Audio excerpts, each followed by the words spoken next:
You know me well enough by now to know that I was sold on the Isaiah text as soon as I saw the word joy just there in the second verse.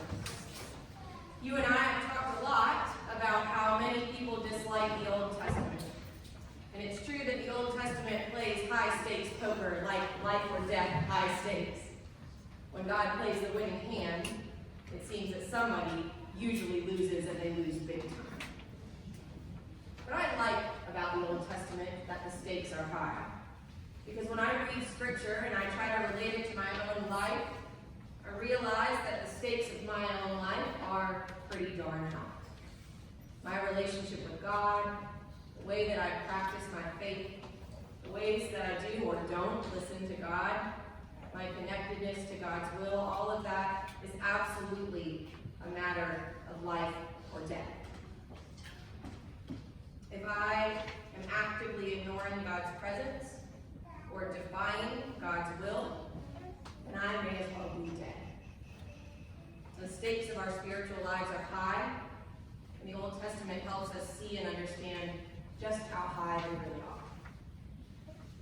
What we get from Isaiah today is the second and happier half of the 65th chapter. And in order to understand the second half, we have to understand what happens first. You see, God reminds Israel that whatever judgment might have come to them, whatever not so great stuff that has happened, and there's a lot of it, well, essentially God says they deserved it. This is the stuff that gives the Old Testament a bad name. They deserved it, God says, because they were rebellious.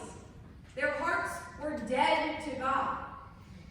In the beginning of this chapter, God says, I said, here I am, to a nation that did not call out my name.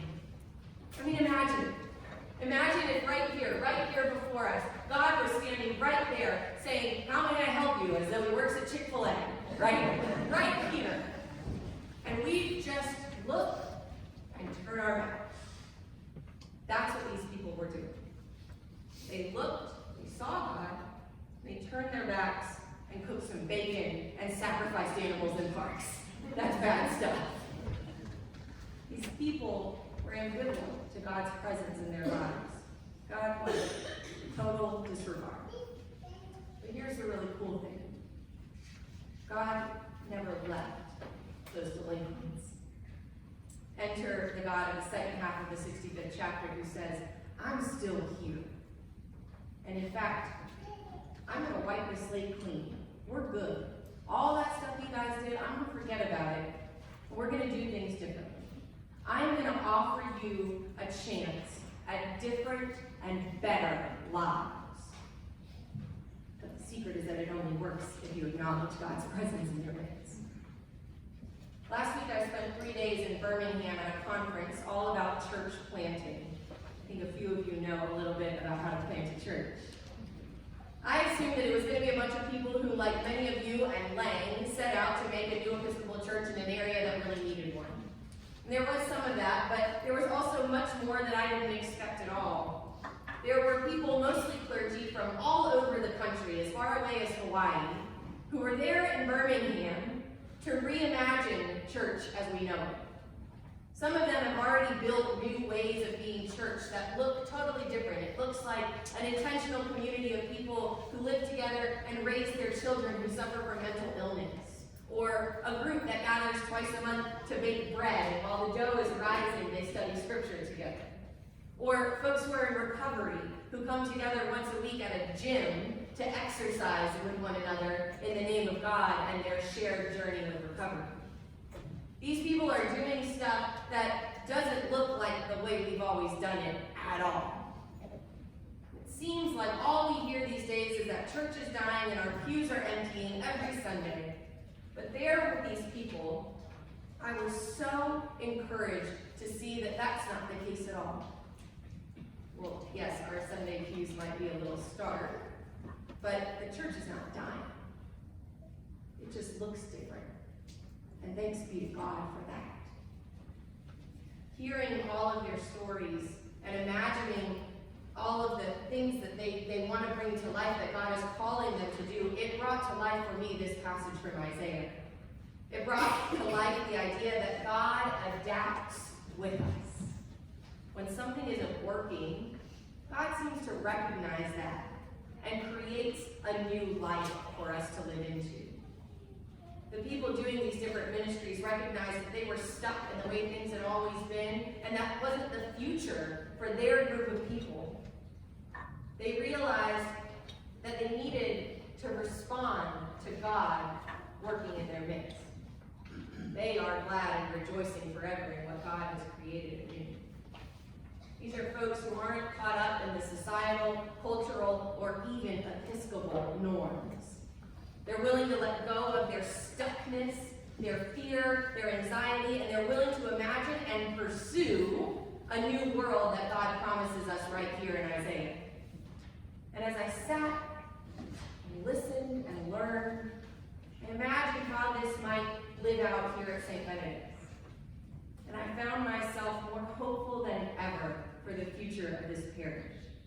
In fact, I was so excited for you guys that I stood up and I told a whole room of strangers just how capable you are. I told them that here on Cooper Lake Road, there are so many people who are deeply blessed with incredible God-given gifts. The problem is that y'all don't always see how gifted you really are.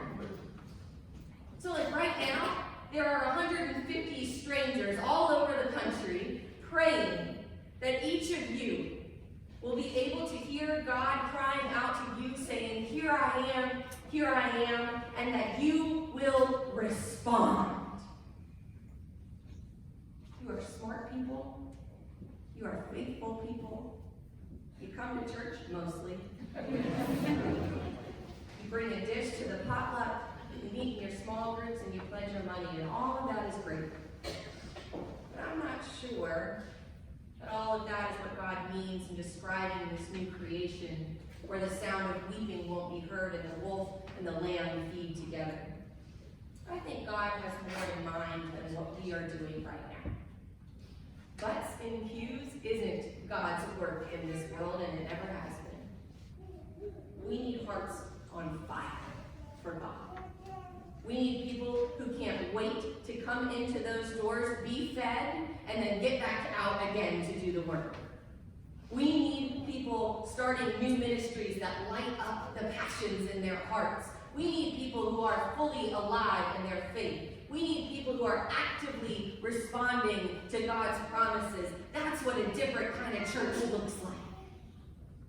So how do you do it? You have to start by realizing just how high the stakes really are. You have to figure out what ignites your spiritual heart and nurture that, because you are dead meat without it. You have to quit waiting for the priest to wake you up to the possibilities that God promises you. God has already blessed you with gifts that breed possibility. Let yourself see that. You have to let go of your idea of what church has to look like. Because church changes all the time, but your faith doesn't have to. Because if you're not doing any of those things, and you're just people sitting on uncomfortable benches who are mad that their priest got a new job, that's not the new creation that God imagined for us. If you're coming to church to check a box, coming to church because you like the sermon, or if you're coming to church because you're scheduled to read that week, that's not it. That's not responding to God crying out to you saying, here I am, here I am. That's not the Jerusalem that God created as joy with people as delight. That's just people going through the motions. But if you're coming to church on Sunday because the music moves you to tears, or the scripture hits you hard in a soft place, because that lady you sit next to shows you the face of God and her smile every Sunday, well then we're talking about high stakes poker. That's the stuff that sustains us. That's the stuff that helps us imagine a new way of engaging the living God, a new way of doing church. There is more here for you than you might ever imagine. And if you're not on fire inside with the love of God or the presence of God, then you have to figure out how to nurture that. Quit waiting for somebody else to do it for you. That's not how it works. It's not going to happen. The spark is in you, I promise you that.